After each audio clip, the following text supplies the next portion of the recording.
Ya, kembali di Net Bali. Sebanyak 49 rumah warga Desa Trunyan, Kecamatan Kintamani terendam akibat luapan Danau Batur. Puluhan kepala keluarga terpaksa mengungsi ke tempat yang lebih aman.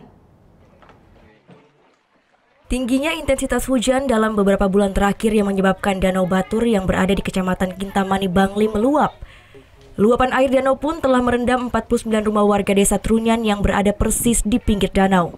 Ketinggian luapan air hingga mencapai 2 meter di beberapa rumah. Sementara itu, sebanyak 62 kepala keluarga pun terpaksa mengungsi secara mandiri di rumah sanak keluarga yang rumahnya masih aman. Menurut warga, luapan Danau Batur kali ini merupakan luapan terparah yang pernah terjadi. Biasanya, siklus meluapnya air danau terjadi setiap 15 tahun sekali.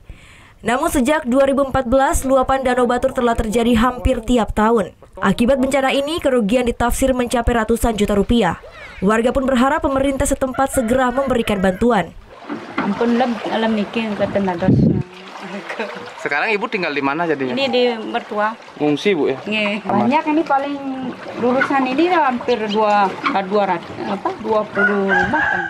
Saat ini pihak desa masih mengupayakan proses pendataan, mengingat sebagian dari warga enggan untuk mengungsi. Selain berupa tenda-tenda pengungsian, saat ini warga juga membutuhkan bantuan logistik seperti makanan, obat-obatan, serta selimut.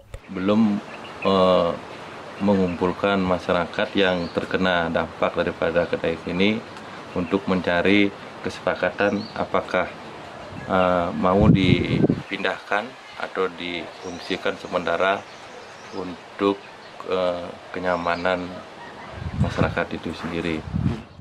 Selain rumah warga, luapan air juga merendam fasilitas umum lainnya seperti tempat ibadah serta jalan desa.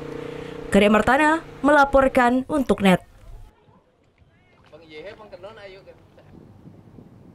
Oh yang beneran. Iya, oke. Nah, udah kan nonton beritanya? Jangan lupa di-subscribe, di-like, dan juga di-komen ya akun YouTube dari Net Bali. Terima kasih yang udah subscribe. Yang belum, jangan sampai lupa. Di sebelah sini nih.